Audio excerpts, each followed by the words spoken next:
Welcome to the ArmaniTalks YouTube channel. I'm your host, ArmaniTalks. In this channel, I'm covering communication skills for you to level up your way with words and become much more articulate. In today's episode, we are entering the land of social skills, and I'm going to be talking about what exactly is office politics and how can you play it. Office politics is whenever you have a certain goal and you will do whatever it takes to reach that goal within the laws. So for example, let's say your goal is to get really rich within your company. You should not steal money from your company because that is against the law. But imagine this. Imagine that you have a certain goal. The goal is to become a manager within your team. This is the goal. And let's say there is someone else that also has that same desire to be a manager of a team. You have that goal. Who is going to reach that goal first? What if you start gossiping about this guy? Let's say you start to say that this guy is always late and you're bringing it to the awareness of the hiring managers. Are you necessarily breaking the law? No, you're not. So in this situation, you have a certain goal and you are doing whatever it takes to reach that goal within the laws. This is office politics. And the thing is, a lot of the times things are not necessarily against the law, but it's not the best etiquette. Gossiping, for example, a lot of people within your company right now that has risen in very rapid rates, you'll see that a lot of them gossip about their fellow employees. Now, is it necessarily the right thing to do? That is subjective. But today's episode, it's not about is it right, is it wrong?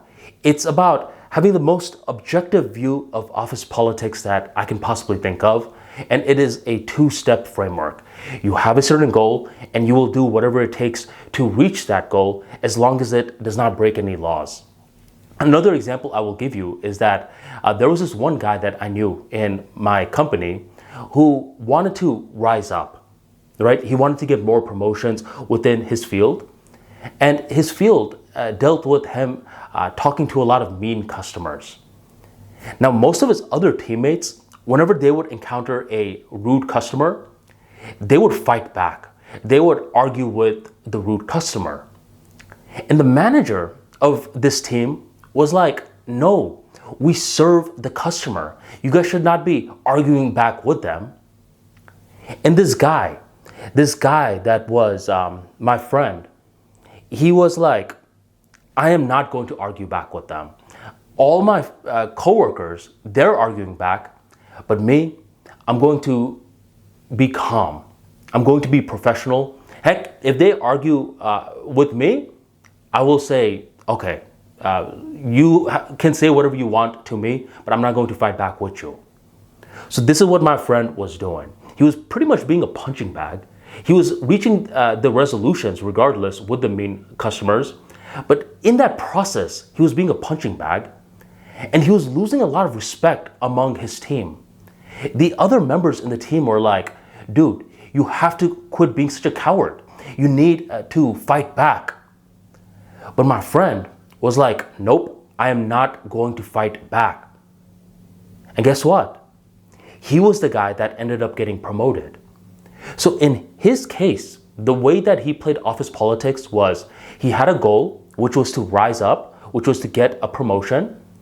And the way that he reached that goal was through being a punching bag, was through being a nice guy.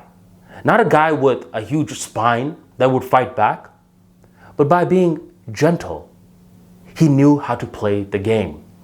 So you don't have to play the game, by the way. A lot of people, they go into work simply for a paycheck.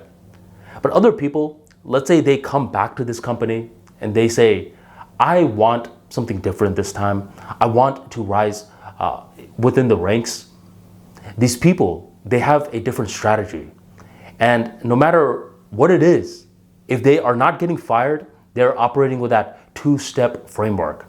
They have a goal and they will do whatever it takes to reach that goal as long as it doesn't break any laws, whether it be gossiping, whether it be brown-nosing every now and then, giving a lot of compliments, whether it be staying way more hours than the rest of the other employees, whatever it takes to reach that goal. That is how you play office politics. If you enjoyed today's talk and you want to get more insights like this into communication skills, be sure to go on ArmaniTalks.com/newsletter to sign up for daily short stories on how to level up your social intelligence. ArmaniTalks.com/newsletter. Sign up today. Thank you very much for joining me, and I'll catch you next time.